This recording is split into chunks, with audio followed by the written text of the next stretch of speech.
নমস্কার, মৌমিতার হেসেলে আপনাদের সবাইকে আবারও স্বাগত। আজকে নিয়ে এসেছি ফ্রুট কাস্টার্ড। বাচ্চারা খেতে না ভালোবাসলে এরমভাবে বানিয়ে দিন, বাচ্চারা ফল অবশ্যই খাবে। আজকে নিরামিষ দিন, তাই আমি আজকে বানিয়ে ফেললাম ফ্রুট কাস্টার্ড। নিয়েছি 500 গ্রামের একটা আমুল গোল্ডের প্যাকেট। আমি 400 গ্রাম দুধ এখানে দিয়েছি, আর 100 গ্রাম আমি রেখে দিয়েছি। দুধটা এরম ঠান্ডা থাকা অবস্থায় উষুম একটু গরম হবে, তার মধ্যেই আমি 2 চামচ আমুল দুধের পাউডার, আমুল যে পাউডার হয় পাউডার দুধটা ওর মধ্যে ভালো করে মিশিয়ে নেব। খুব গরম হয়ে গেলে দুধটা আমুলটা আর ওর মধ্যে মিশতে চায় না, তাই একটু ঠান্ডা থাকা অবস্থাতেই দুধটা মিশিয়ে নিতে হবে। মেশানো হয়ে গেছে, একটু সময় আমি ফোটাবো, তারপরে এর মধ্যে দেব হাফ কাপ চিনি। চিনিটা আপনারা আপনাদের মতো দেবেন, কিরকম মিষ্টি পছন্দ করবেন সেই হিসেবে।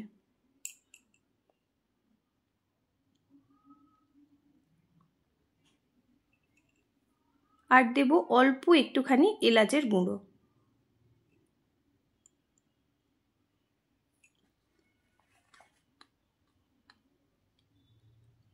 দিয়ে দিলাম অল্প একটু এলাচের গুঁড়ো, দিয়ে এটা একটুখানি ভালো করে ফুটতে থাক। এদিকে যে 100 গ্রাম ঠান্ডা দুধ রেখে দিয়েছি তার মধ্যে দিয়ে দিলাম half cup custard powder. Custard পাউডারটা দিয়ে বেশ ভালো করে এটা মিশিয়ে নেব, যেন দানা দানা ভাবটা একদমই না থাকে, দুধের মধ্যে এটা খুব ভালোভাবে মিশে যায়। দুধটা দেখুন ফুটতে ফুটতে একটু কমে গেছে। এবার দিয়ে দেবো এর মধ্যে এই কাস্টার্ড পাউডারটা যে গুলে রেখেছি সেই দুধটা।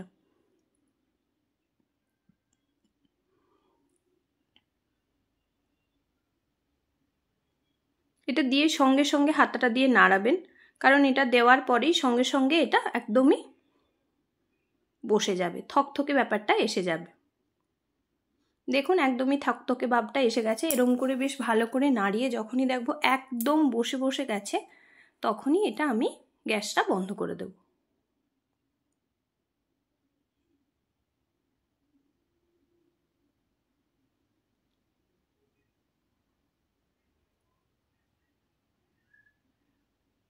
এটা একদমই এবার কমপ্লিট হয়ে গেছে। এবার গ্যাসটা বন্ধ করে দেব, দিয়ে বেশ কিছু সময় হাতা দিয়ে নাড়িয়ে এটাকে অল্প একটু ঠান্ডা করে নেব।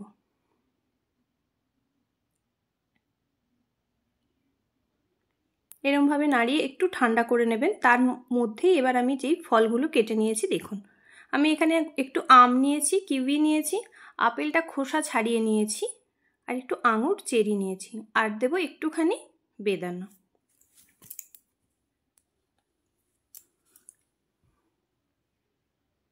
সব ফলগুলো এখানে অ্যাড করে ভালো করে মিশিয়ে নিয়ে একটা বোলের মধ্যে ঢেলে নেব।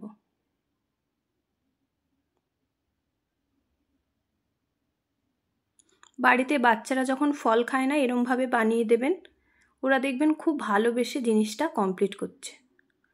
হয়ে গেছে আমার। এবার আমি ওপর থেকে সব ফলগুলো আবারও একটু করে সাজিয়ে দিচ্ছি গার্নিশিংয়ের জন্য।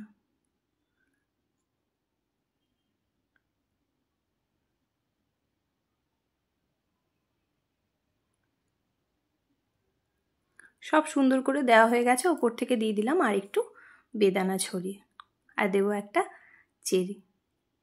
দেখুন দেখতে কেমন হয়েছে। ভালো লাগলে অবশ্যই লাইক, কমেন্ট, সাবস্ক্রাইব করবেন, আর দেখা হবে অন্য কোনো ভিডিও।